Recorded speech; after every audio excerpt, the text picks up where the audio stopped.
Streaming.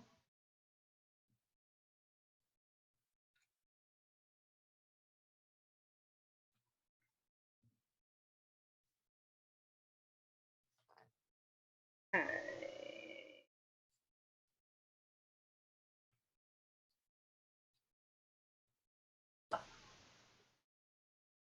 Watch video.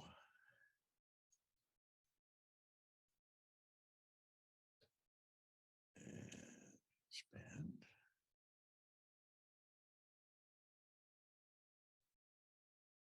Mute. Mute. No mute.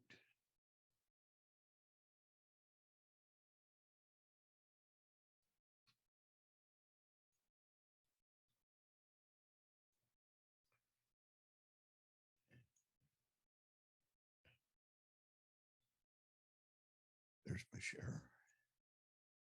Share with the public.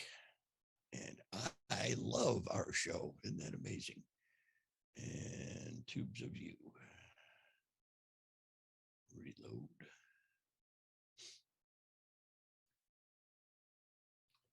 Livid. Desounded. Desounded. Hey, Nights Husseini. Good evening, my friend. Hello. Hello.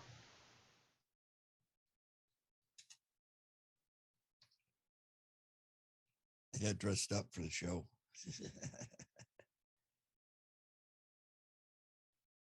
Hello, tubes of you. Should be done in 2 minutes. Got my fingers crossed. Alrighty.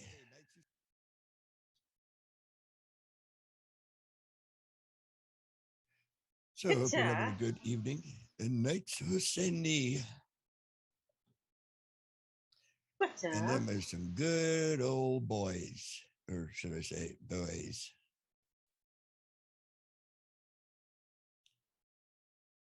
Is it just me?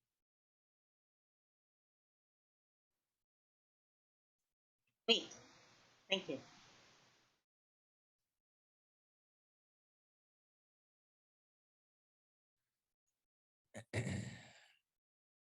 Hey, way that nobody uses Hey, anymore. Linda. Hi, sweetie.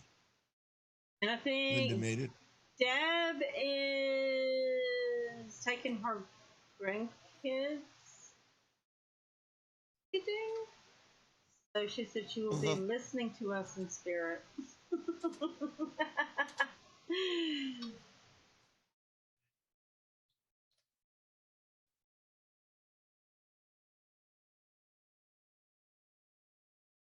Oh, thank you. Hey, I got dressed up for the show. What can I say? It's he's our wizard Halloween. for tonight. Yeah. And not much of a pinball. I would have worn I have a leprechaun outfit, obviously, as well, but it's all in green. And with the green screen, it just, well, wouldn't work. So I opted for this one. Musica, my dearie? Yep, I am almost there. Almost. Ready, set, go. Go.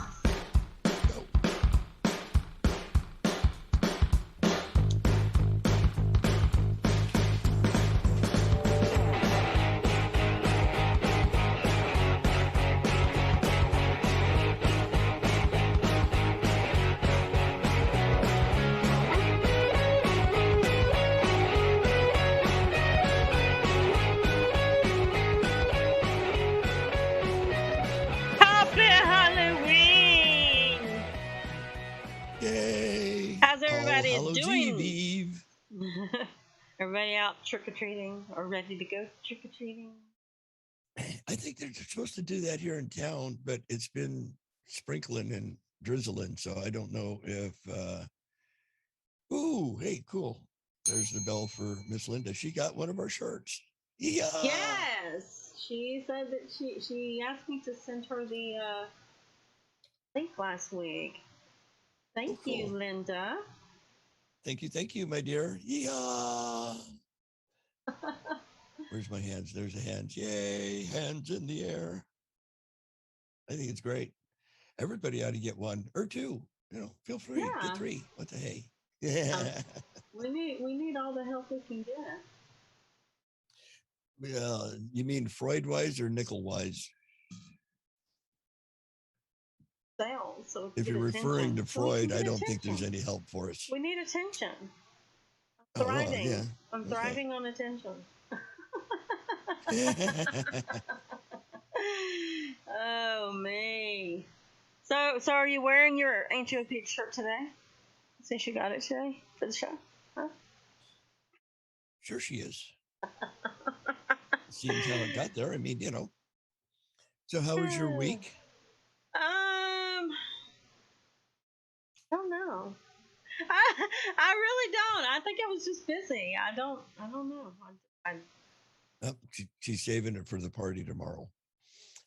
She's going as a radio Ain't You show a Peach? host. Yeah, there you go.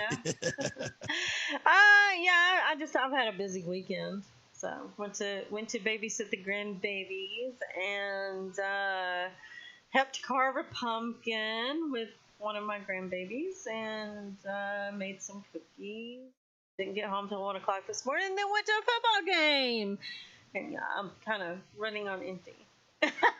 Should we say? On top of it was a busy week, so work-wise. What about you? Lots of rain? Normal week, busy. I mean, we had the show today. Hey, Dark Magneto and Sarah in the Tubes of You. Evening, folks. Let me hit folks. There we go. Did a spooktacular for the 12 o'clock today, Oh, yeah. Some, and anybody that missed it, funky music. Anybody that missed it like me can go to, isn't it www.americannook.com? Right. Yeah, okay. And it should be on the website. It doesn't go on the Spreaker anymore. At least, I don't know. Did Ron change that instruction? No, they don't keep it on Spreaker. Just okay, on, so just it'll on the just American be on site. the site. So you can go back and listen to it like I'm going to have to do. So you ready for the hello? Sure. Well, I was reading what Sarah typed. She was in the most interesting man in the world's femme fatale girlfriend last night. Oh. Okay. That sounds kind of kinky. So, yeah. Shall we do our little thing? Are you ready? Yep, we are. I are if you are. Good evening, my fellow Ain't You a Peachers. Happy All Hallows Eve. It's the 303rd day with 62 still to go in 2021. Today is National Trick or Treat Day, and this celebration offers the ideal opportunity to host spooky parties, neighborhood trick or treating, or local festivals. It's also National Candy Corn Day. Yum, love it. In the late 1800s, George Ringer of Wordland Candy Company created candy corn. His sweet treat represented bright colors of corn kernels. Originally, candy corn was yellow, orange, and white, like it still is today. However, it wasn't until 1889 that the Glitz Candy Company made the candy popular. The original confection was made by hand using corn syrup, sugar, water, marshmallow fondant, and a carnauba wax. I thought carnauba wax is what you use on your car. Anyway, carnauba wax is made from the leaves of palm trees. It's also Speak Up for Service Day that recognizes the importance of young people to be actively involved in community service. Many organizations also create opportunities for youth to get involved. As young people in your life become involved, you will see their confidence grow. Their positive impact on their community will leave a lasting impression. It's also National Publicist Day. Ooh, didn't get that one out right. A publicist is responsible for ensuring that their client or company or brand is always portrayed in a positive light of the public eye. It's an opportunity today to appreciate publicists for all they do to improve brand communications with the public. It's day 594 of 14 to flatten the curve. Thank you, Liberty Lighthouse. Be on in a couple hours. Jehovah Witnesses don't celebrate Halloween. I guess they don't appreciate random people coming up to their door. Who would have figured that one? Hey, sis. Evening, Jen. Oh, God. Speaking of candy corn, I like candy corn. they ran numbers. I know, I do too. I don't know why people don't like it so much. But they ran numbers on what the top selling candy for Halloween is. Ooh. So, yeah, I found an article on it. It's kind of interesting but heartbreaking at the same time. Oh, no. Yes. Around the corner, our friends at 538 have come up with what they call the ultimate Halloween candy power ranking, identifying the treats that will make you the most popular house in the neighborhood. So let's take a look by the numbers. All right, in a completely unscientific online survey, 538 pitted 86 different fun-sized candy treats against each other, asking users to select which they preferred in 269,000 randomly generated head-to-head matchups. And yes, over 8,000 people took the time to vote. Now, the big winner, Reese's Peanut Butter Cups, which took the top spot, winning 84% of its matchups. In fact, Reese's-based candies took 4 of the top 10 spots on the list, proving to be what 538 called the platonic ideal of Halloween candy. And rounding out the top 5 in the matchups, fun-sized Twix, Kit Kats, and Snickers, which all won 76% of their matchups. As for the bottom of the list, the often maligned candy corn won just 38% of its matchups, putting it at 67 on the list. And coming in at dead last at number 86, Good and Plenty, winning just under 22% of its contests for candy supremacy. 538 also broke down what ingredients contributed to a winning Halloween candy, but frankly, their regression analysis was a little too complicated for us to understand. But chocolate does seem to be the most winning ingredient. You can check out their full analysis at 538.com or do your own research this weekend and eat as much candy as your heart desires. With Halloween just around the corner, our friends at Okay, dude, shush.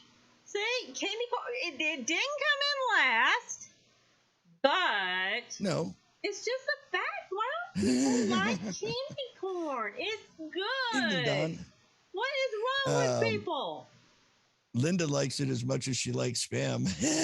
Oh, boo, boo. That's terrible. Good evening, Miss Rocky Lee. I think I officially have 10 cans of Spam in my cabinet right now. So, bought me a bunch of, found a coupon at Kroger for, oh God, I can't remember the name of the soup. But they got this one close to candy corn, but it's corn. It's like corn soup. Oh, tastes awesome. It's like corn soup? It's corn something. I can't remember the name of it, but I bought 8 cans of soup and hid them somewhere so nobody can touch them until this food shortage hits like a crazy person. You know what I mean? But yeah, got each of them for 99 cents, and they normally sell for like $2 and something. So hey, I got a good deal. At least in my opinion, says Spam was survival food. Yeah, there's a few people, Linda particularly, can survive. Yeah, Linda hates it, but I love Spam. I think Spam is awesome if it's cooked right. Yeah, as long as you fry it. It has to be fried. Yeah, out of it the has can, to be fried. by itself. No, yeah. Yeah, exactly. Fry that thing up. Now, a can of tuna, I can open a can of tuna and eat it right out of the can. Not a problem. It needs flavoring, but it can be done. Spam can't be done. I don't even like the smell of it. The other day, Dylan opened some, made him a sub. He loves tuna. He loves it so much that I had to literally, I buy him the single serving things of Starkist that have like the flavoring and stuff already in it. All you got to do is put it on the bread.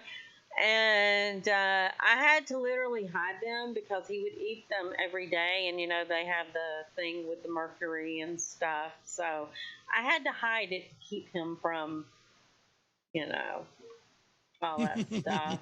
Yeah, kind of creepy. So, talking about creepy, well, you got some spooky stories for us?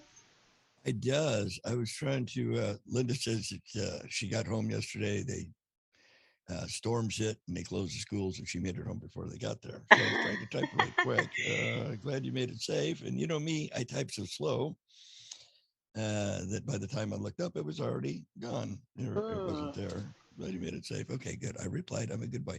Well, spooky stories. Yes, as a matter of fact, I do. I really, really do. Don't say that we didn't warn you. Are they going to really scare us? Real scary. Scary. Don't forget baseball. Swapping ghost stories is the best American pastime. But you have to do it right in the right setting. You have to sit in a circle on the floor with the lights out. And if you really want to set the mood, go do it in a cemetery on a moonlit night. Ooh, all kinds of good ones. The first one, the architect's key. There was a man named Edward who designed and built his own perfect house. He lived in it for many years until he eventually passed away. A new family moved in, but whenever they went into the basement where Edward's personal study had been, they would get the feeling that someone was watching them. One day, the father of the new family decided to fix up an old jacket, which every tailor in town had told him was beyond repair. So he went down to the old study, laid his jacket on a chair, and then tried to see if there was anything in the old desk that could help him mend it. But the drawers were all locked, and he couldn't find a key anywhere. The next morning, he came back down to find the key on the desk, all of the drawers open, and his jacket completely fixed. Say it's a true story. That kind of sounds like my grandparents had one of those central vacuum cleaners, where you take the hose and you plug it into the wall, and it broke. And my grandfather was in the process of trying to get someone to come out to the house and fix it. And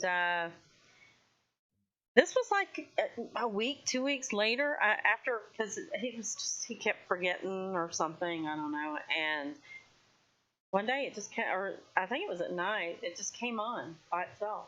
It was like it miraculously fixed itself. And my grandmother swore up and down that my uncle, who had died the previous year, had fixed it. Come in and fixed it. Ooh, could have very well. It never broke after that.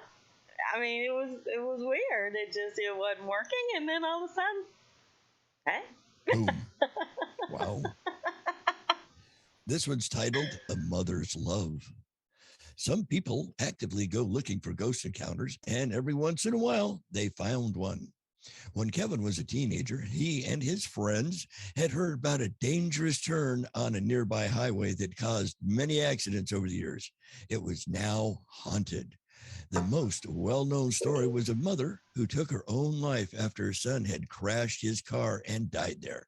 It was said around town that her ghost remained at the deadly turn to protect people from ending up like her deceased child. Kevin and his friends decided to put the theory to the test. So what they did is at night, they drove his friends out to the highway. When the group of the boys arrived at the turn, they pulled over. They had brought a bag of flour with them and proceeded to sprinkle the white powder on the road, on the grass, and on the car. The idea was to get footprints to prove that the ghost was indeed real. The boys hopped back in and began to take the car around the corner. Kevin accelerated faster and faster, and thump. The car came to an abrupt halt, as if someone had slammed down on it with their hands. They immediately got out of the car and saw 2 woman-sized handprints in the white flour on the hood. Ooh. Creepy. No. All right.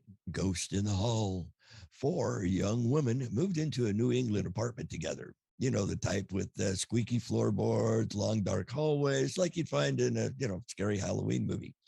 A month after they moved in, one of the roommates realized that her favorite stuffed teddy bear was missing.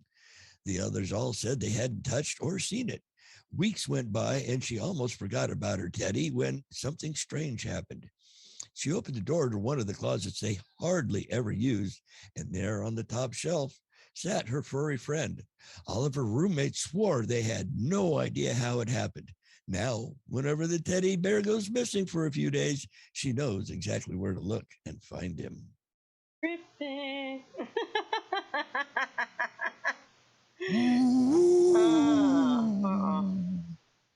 A voice in the desert.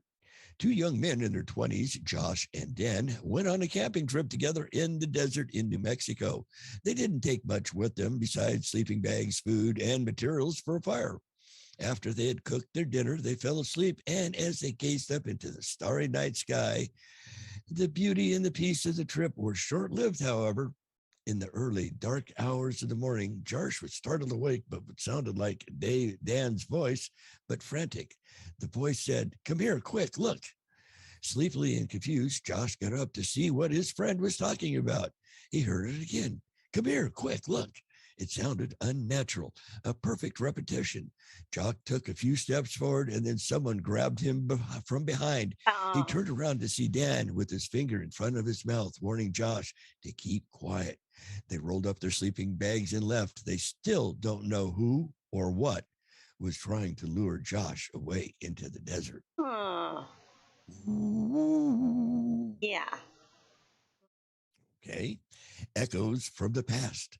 A young bachelor at the beginning of his career became very successful very quickly.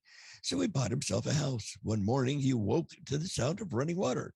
He rushed to the bathroom and saw that the bathtub faucet was running full blast. He was perturbed by this as he lived alone.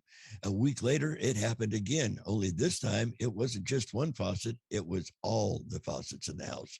The young man called a repairman to fix the pipes and the water damage, but as it turned out, the pipes weren't broken. The repairman, a local, seemed visibly shaken. "What's wrong?" the bachelor asked. "The woman who lived here before you," said the repairman. "She drowned in the bathtub." I don't think I've ever lived in a house that someone actually died in. That would. Don't they have to disclose? Don't they have to disclose that now? Like if someone actually passed in the house? Only if it's haunted. Only if it's haunted. They're supposed they don't to have say to something. Just because. I'm not sure if there. I think maybe if there was a murder in the house, but if somebody just passed, I don't think so. Maybe suicide or murder, they have to. Here's one entitled, "No One Steals Twice." Jen went to the same convenience store every day after school for a snack. "You did, Jennifer?" "Oh my gosh." Over time, she became good friends with the cashier, Lucy. Out of curiosity one day, Jen asked Lucy how she would stop someone if they tried to steal from the store. Lucy replied, "Oh, no one ever steals anything from here twice. The store won't let them." Jen didn't know what that meant, but dropped the subject. When she went back to the store at the start of the next school week, and Jen walked in to find Lucy talking to some cops. Apparently, a man stole from the store and drove off, but his brakes mysteriously failed and his car went soaring off a cliff. The cops asked Lucy if she knew what happened. "No," she said. "I was stalking the back room. I didn't even know he'd come in. No one ever steals twice." If you're looking for more spooky stories, no. When the candle burns. 3 little girls were having a sleepover one night when they decided to try to host a seance. One of the girls, Clara, recently lost her grandma and wanted to see if she could commune with the spirit. The 3 girls gathered some candles and a few items that belonged to the late grandfather. Oh, grandfather, sorry, not grandmother, my error. His watch, his cigar case, and a photograph of him. Hey, it's that far away. The girls held hands and started the seance. Suddenly, the candles began to flicker and the hands of the watch began to spin.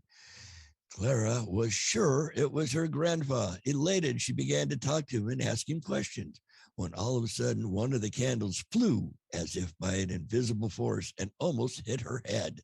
"Grandpa would never do that," she said, shaking. She was right. It wasn't her grandpa, and whatever it was clearly did not like being disturbed. See, I used to mess around when I was little, like too stupid to really understand it. But we used to like go in the bathroom because the bathroom was like the only room that didn't have any windows and stuff. And a couple of us would sit on the floor and light a candle. And there's no way you could even force me to do that stuff now. No. You didn't do the Bloody Mary in the mirror thing? Bloody I think we tried that one time, but it never worked. But it was mainly that, and my mother had a Ouija board, and I remember playing with it when I was little. But then when I found out, that it could open portals and stuff like that, I was like, no. So, I refuse to go near one now at this point. Right. Too creepy. Yeah. Well, that's probably safer. I don't want to take a chance. Says, I'll stick to Edgar Allan Poe. I think CERN is doing a good enough job as it is right now, opening the portals that they're opening. So there you go. I don't think they need any help. Yeah, that's creepy. No. This next story is entitled "The Curse of the Eldest Son." And his parents came to the United States from Pakistan. Before they were married, and his father was engaged to someone else. It was an arranged marriage, and the prospect made him unhappy, so he broke it off.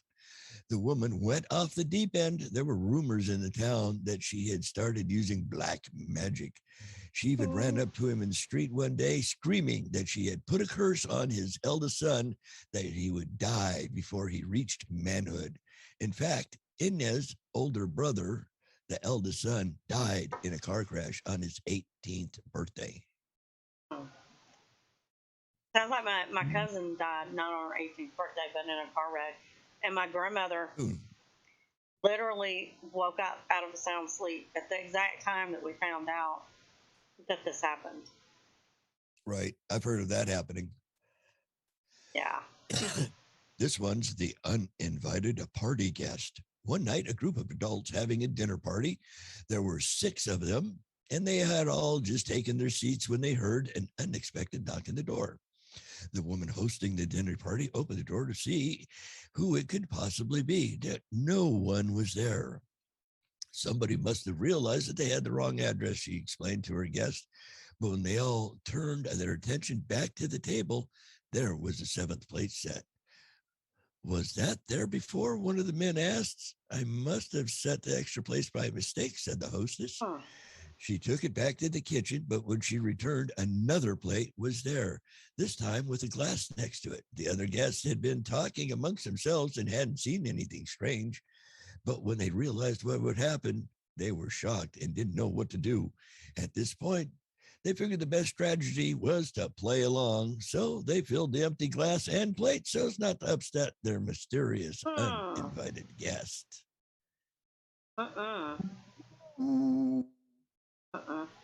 After hours, it was 9 o'clock, time for the store to close. Valerie, Jenny, and Kelly were the only ones working. As they were cleaning up the store, a pile of shirts fell to the floor. None of the girls touched it. It's probably the ghost, Jenny said. Very funny, said Kelly. No, really, Valerie replied. He's a little boy. He likes to play. Kelly still didn't take them seriously, though. She thought they were teasing her because she was the younger. But when she went to the back room to get her keys to go home, she saw a flash of the young boy in the mirror next to her. When she looked back, her keys had been placed on the floor. See, now that's closer to the Mary or whatever, Bloody Mary, right? Looking in the mirror and you. No. Still scary. The lonely Ferris wheel. The carnival came to town every summer, and this year was no different. But Charlie had just started working there, so he didn't know what the rest of the workers knew about the Ferris wheel he was in charge of operating. The first night of the carnival was bustling with people, but as it came time to close, it was practically a ghost town. However, there was one boy who showed up at the last minute. One for the Ferris wheel, please, the boy said, giving Charlie a ticket. Charlie looked around. Where are your parents? He asked the little boy. The boy just took his seat and didn't answer, unsure what to do. He let the boy go on the ride, but when the ride was over, the boy was no longer in his seat. Charlie ran to his boss to tell him the story. The boss casually said, "Oh, that's Thomas. He handed Charles a clipping of an old newspaper where it had a picture of the boys in the headline. Boy falls from Ferris wheel, 8 years old. Ooh. The laundry thief. A woman and her daughter moved into a new house. The mother worked a lot, so it was up to the girl to do the house chores, including the laundry. One day, the girl went down to the laundry room and put a load of clothes in. When she came back, the door to the washing machine had already been left open. That's weird, she said to herself. I thought I closed it. She shrugged it off, but the next time she did laundry, it happened again. And that's not all. Each time it happened, one piece of her clothing would go missing. One time, it was a sock. The next, a pair of shorts, and so on. After a few weeks, she went down to the laundry room again to find a complete outfit set out for her with all the clothes that had been missing. Yeah, I don't think I'd be doing laundry there anymore. I'd be going to the laundromat. The child in room 213. An executive went on a business trip for her company.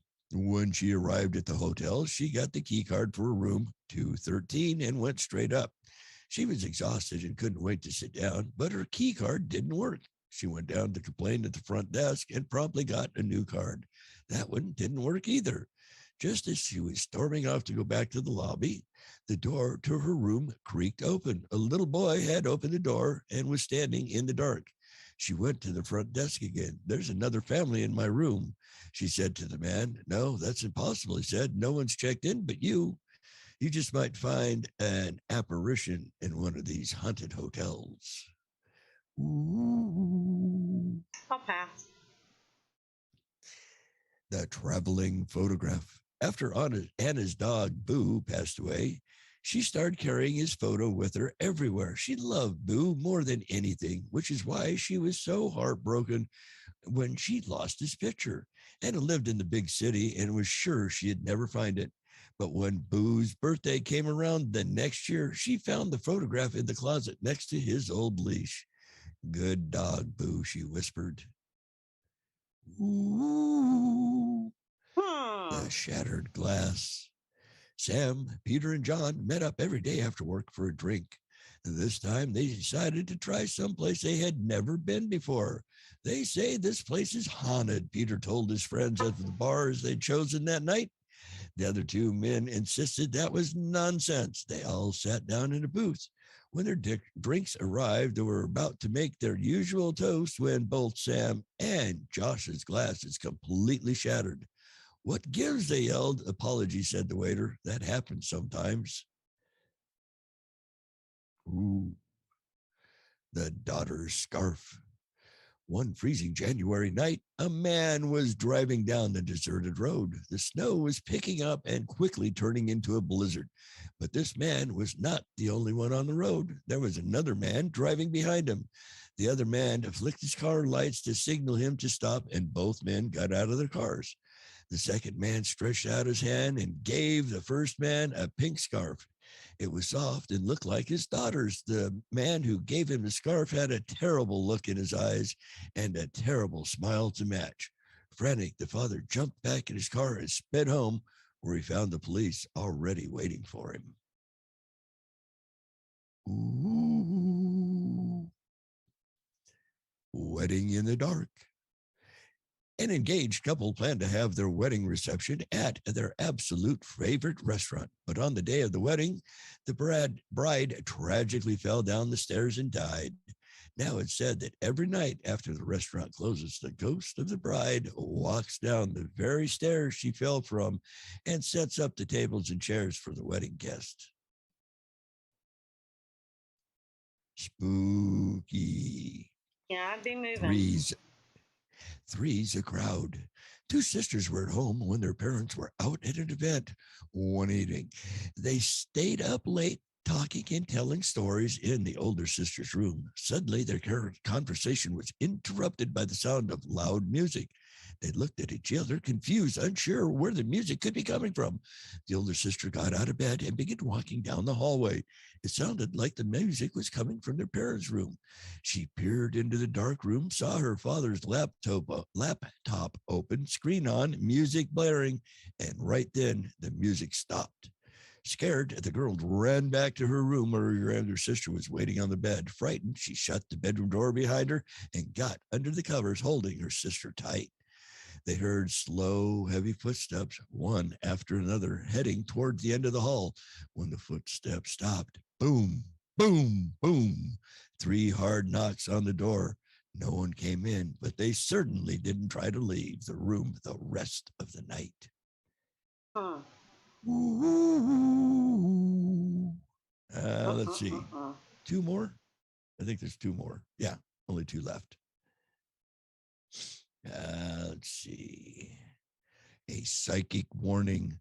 Not all spooky stories are scary. Sometimes they're just otherworldly. Frank was at the mall one day by himself when in the middle of walking from one store to the next, an older woman ran up to him, grasping for breath. I ran all the way from the other end of the mall to find you because I sensed you were here, she said. Frank had no idea who this woman was and was understandably frightened. He tried to push her away. Then she said, I have to tell you, your brother's death was not your fault. Frank was stunned. He had never met her before in his life, but she somehow knew that his older brother had died and that he felt guilty. Frank's brother had been a drug addict, and he called Frank the day he died, but Frank didn't pick up the phone. Your brother doesn't blame you, she said with compassion. Satisfied that she had fulfilled her duty, she walked away and disappeared back into the crowd of shoppers. Frank broke down in tears. Wow. Well, when art imitates. Oh, I thought that was it. Go ahead. Yeah, the last one, or you can go ahead and when art imitates life a little too closely. There was a house in a small neighborhood in Maryland that went overboard with Halloween decorations every year. Whenever the crisp fall air rolled in, the entire town would look forward to the unveiling of the new display. But no one ever really talked to the person who did the actual decorating. He was a loner. People only knew him for his Halloween spirit, and his decorations became grander and more lifelike every year. The newest was a Vlad the Impaler theme. Hyper-realistic bloodied mannequins were pierced through with wooden stakes and left the crowns in gruesome display. It was the ultimate work of horror, so much so that it caused quite a controversy in town. While some loved it, many of the local parents wanted it to be taken down for the children's sake. So the town officials made the trip to the house soon after the unveiling to discuss the matter that lived there. She knocked on the door, no answer. Knock, knock, nothing. She rang the doorbell, nothing still. It was then the official realized there was a putrid smell in the yard and an unusual amount of bugs buzzing around this time of year. She wandered over to one of the mannequins to get a closer look at the incredible craftsmanship. The smell got worse. She gagged and had to put her hand to her mouth. Her eyes went wide. The official put a terrible finger up to the doll and felt the soft, smooth, cold touch of human skin. After that, no one was able to locate the man who'd once lived there. It is truly a haunted house. Well, speaking of haunted houses, there's one that everybody might be, if you win the lottery and you have the money to do it, yeah, everybody might be interested in purchasing this house. Halloween, a slice of Hollywood's horror history is up for sale. Yeah, Marla Tejas is here with more on the house that Freddy loved to haunt. Doesn't he just scream hospitality? Yeah. Freddy Krueger fans will love this story. The home used in the original A Nightmare on Elm Street back in 1984 just hit the market. It's in Los Angeles, but you might be disappointed by the address. You mean to tell me it's not really on Elm Street?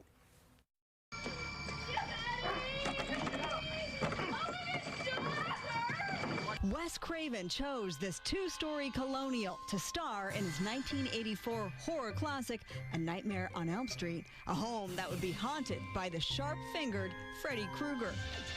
I'm gonna split you in two. But 1428 Elm Street, set in the Midwest, is really LA's 1428 North Genesee Avenue, now up for sale, just up from the famed Sunset Strip in historic Spalding Square. And the Douglas Elliman real estate agents who scored this listing aren't afraid to have some fun with it. Come check it out. Larica Bosnack and Heather Roy describe the 3-bedroom, 4-bathroom as a Dutch colonial with a modern twist. They say it was remodeled in the mid-2000s by an English designer. Highlights include an open retro modern kitchen, beautiful built-ins, a grand primary suite, bathrooms en suite to every bedroom, separate laundry room, and multiple work-from-home options. One of those options is the guest house in the backyard, complete with a pool and plenty of room to lounge. Or sleep. Yeah, sleep.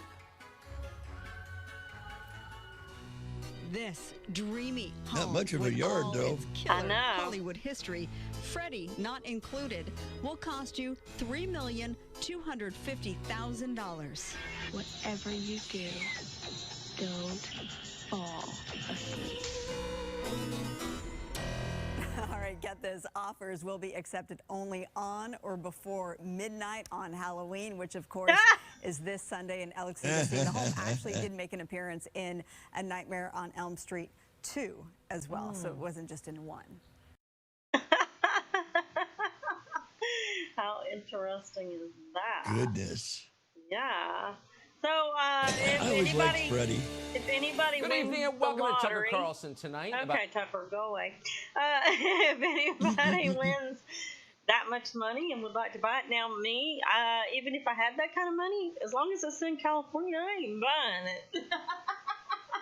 That's the scary part, just it being in California. Yeah, exactly. No, I'll pass. If it was anywhere else now, I'm not. Yeah. Then I'd think about it. Yeah. Yeah. Even for those kind of changes, I don't have deep pockets like that, though. Oh, me. So you got some more scary You know where else stuff? is really scary? Is Australia. Yeah.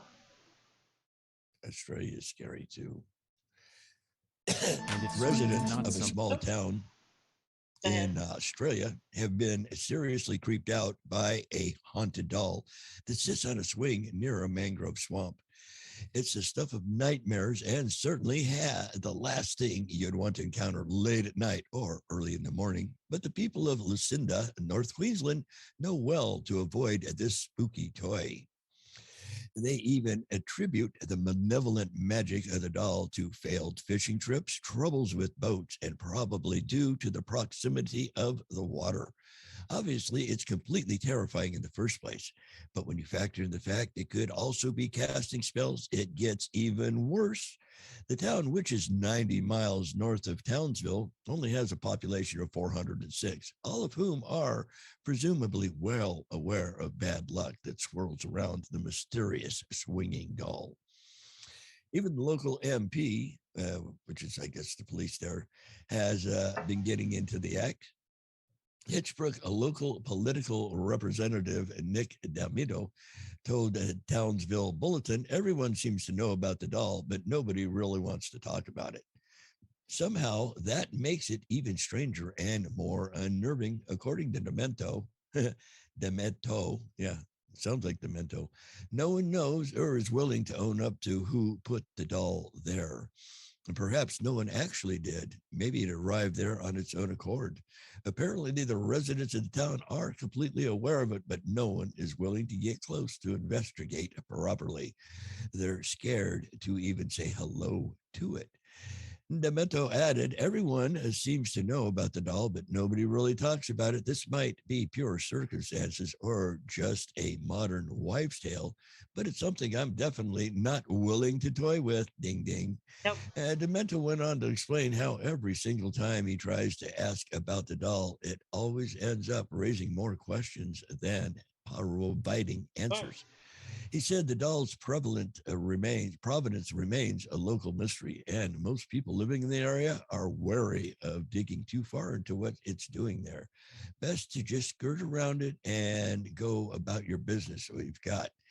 That said, one business owner told the same local paper the doll was placed there by a lovely local couple who just wanted to add splash of color to their small part of the world. Well, they certainly have done that. Just seems not the type of color they intended. I think there's some video of said creepy doll. Yes, there is.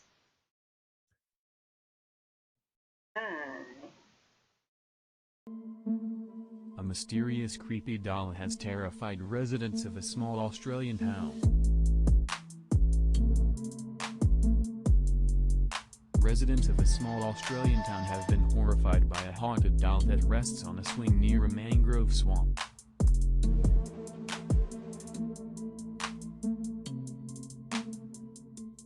It's the stuff of nightmares, and it's certainly not something you'd want to come across late at night or early in the morning, but the residents of Lucinda, North Queensland, are well aware of its presence.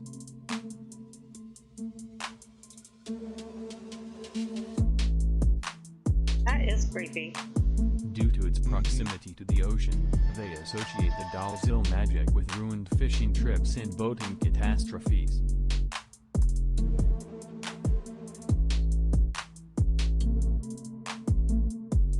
It's awful enough on its own, but when you consider the possibility that it's also casting wicked spells, it's even scarier. I'll pass. The town of 406 people, located 90 miles north of Townsville, is well aware of the bad luck that surrounds the enigmatic swinging doll.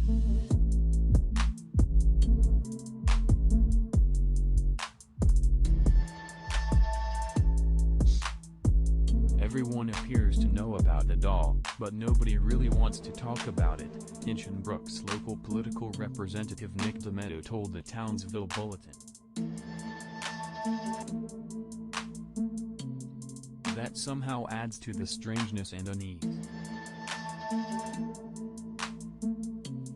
No one knows, or is ready to admit, who placed the doll there, according to DeMeadow.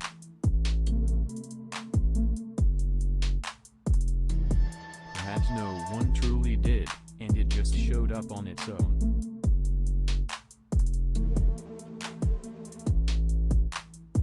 The citizens of the town are apparently all aware of it, but no one is ready to get too close to adequately investigate. They're afraid to even say hello to it.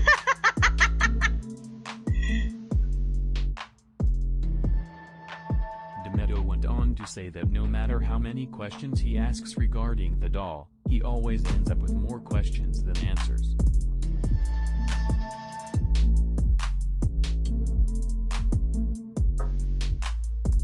He described the doll's origins as a local mystery, adding that most residents are wary of delving too far into what it is doing there. It's best to just skirt around. Just skirt around. Out of sight, out of mind. Oh, God. That is too funny. So, I don't know how many of you like Stranger Things. I know I love the show. I think the last series, the last season is coming up, or it may be out. I'm not sure. I know it's supposed to be coming out, or has came out in the past day or so. But I don't know. I don't know if any of y'all know. It's apparently filmed here in Georgia. And probably about 5 miles from here, from where I am, the cabin, Hopper's Cabin, is. And they used to, on Halloween, they would do like little, pumpkin things and stuff like that. And they'd allow you to go back to the cabin. They would let you, look at it and stuff. Well, they have now turned it into an escape house. Oh, wow. So, apparently you can go in there. I think it said it costs like $30, something like that, to do it. And then they give you some hints, and the rest of the hints in the house are based on the series. So if you watch the series and you know the series, then you'll be able to answer the questions and find the clues to help, get you out. But, yeah, I always wanted to go check that house out. It's, very interesting, As long as there's no crazy AI thingies in there, you know what I mean? Yeah. So, oh, do I ever. I think I did that backwards for some reason. I had the thing on. Anyway, go ahead. It's right. I'm sorry to have to tell you, but the end of days are coming. Artificial intelligence and humans could soon be at war. This isn't the usual BS. One particular robot has issued a chilling warning, and it claims to be superior to humans. If you've seen the Terminator, you'll be aware it could well escalate from there.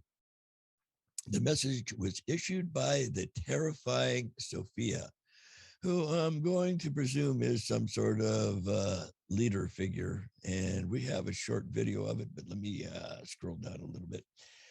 Created in Hong Kong by Hanson Robotics, the robot appeared on the ABC News Breakfast with presenters Virginia and Michael.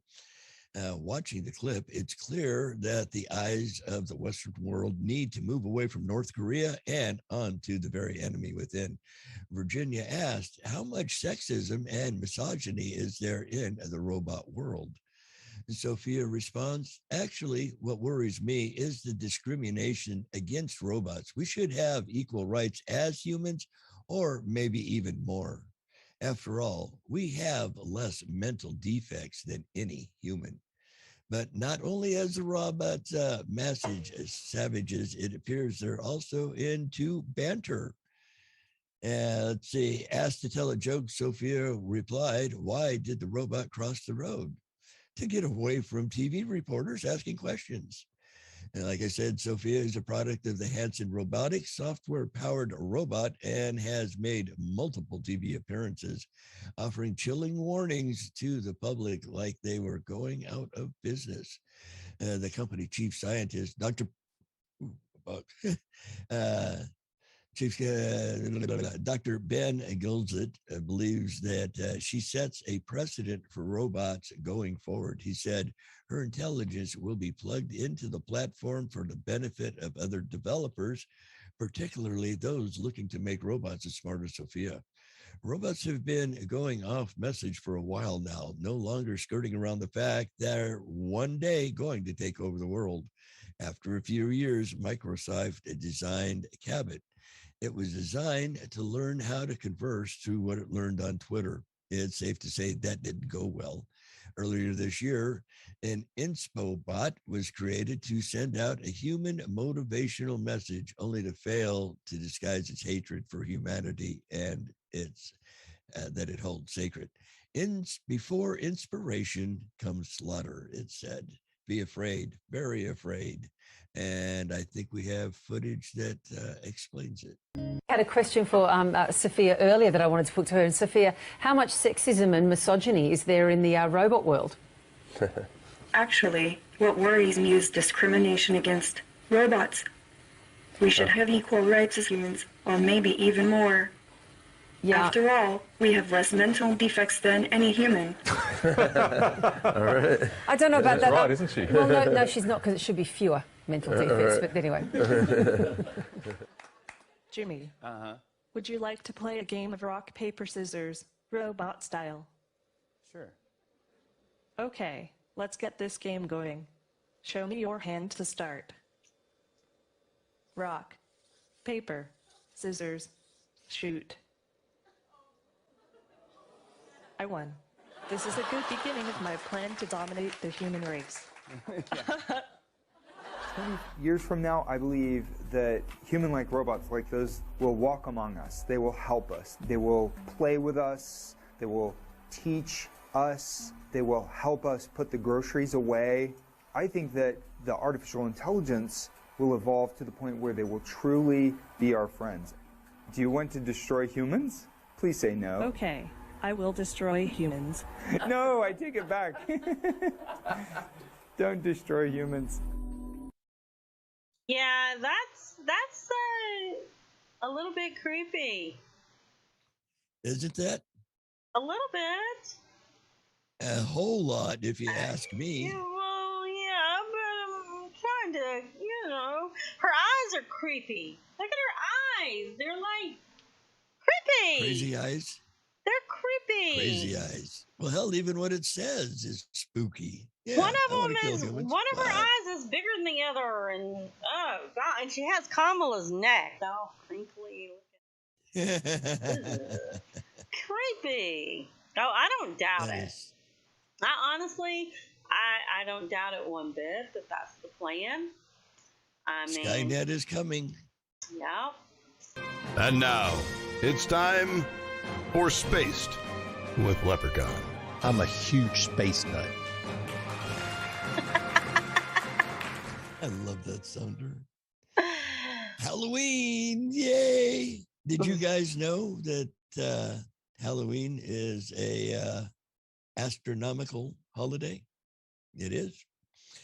It's the modern day descendant of Halloween is Samhain, a sacred festival of the ancient Celts and Druids in the British Isles, but it's also a cross-quarter day. The cross-quarter days fall more or less midway between the equinoxes, when the sun sets due west, and the solstice, when the sun sets at its most northern or southern point on the horizon. Halloween, October 31st, is approximately midway between our autumn, that's the September equinox, and winter, December solstice. In other words, in a traditional astronomy, thank you. In traditional astronomy, there are 8 major seasonal subdivisions of every year. They include March and September equinoxes, the June and December solstices, and the intervening 4 cross-quarter days. In modern times, our 4 cross-quarter days are often called Groundhog Day, February 2nd, May Day, May 1st, Lammas, which is October 1st, and that was a new one on me, and the most sinister cross-quarter day because it comes at the dark time of the year, Halloween. Yeah. It's the dark time of the year. For most of us in the Northern Hemisphere, Halloween is the darkest of the cross-quarter days, coming at a time of the year when the days are growing shorter. Early people once said that the spirits of the dead wandered from sunset until midnight around the cross-quarter day. After midnight on November 1st, now called All Saints' Day, the ghosts are said to go back to rest. The October 31st date for Halloween has been fixed by tradition. The true cross-quarter day falls on November 7th, representing a discrepancy of about a week. According to the ancient Celts, a cross-quarter day marks the beginning, not the middle of a season. And there's a little diagram of where everything sits. The Pleiades connection is thought that early forebearer of Halloween, or Samhain, happened on the night before the Pleiades star cluster accumulated at midnight. In other words, the Pleiades climbed to its highest point in the sky at midnight, or near the same date as the cross-quarter day. And in our day, Halloween is fixed on the 31st, though midnight combination of Pleiades cluster now occurs on November 21st. Presuming the supposed connection between Samhain and the midnight culmination of the Pleiades, the 2 events took place on or near the same date in the 11th century. So that was 1001 to 1100, and at the 12th century, 1101 to 1200. This was several centuries before the introduction of the Gregorian calendar, which has been used. At the time when the Julian calendar was in use, the cross-quarter day and midnight culmination of the Pleiades fell, amazingly enough, on or near October 31st. So when we went to the calendar we use now, it screwed everything up. But then the Julian calendar was about 1 week out of step with the seasons.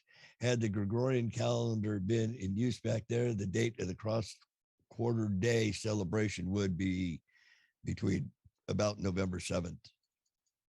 But Halloween is now fixed on the 31st.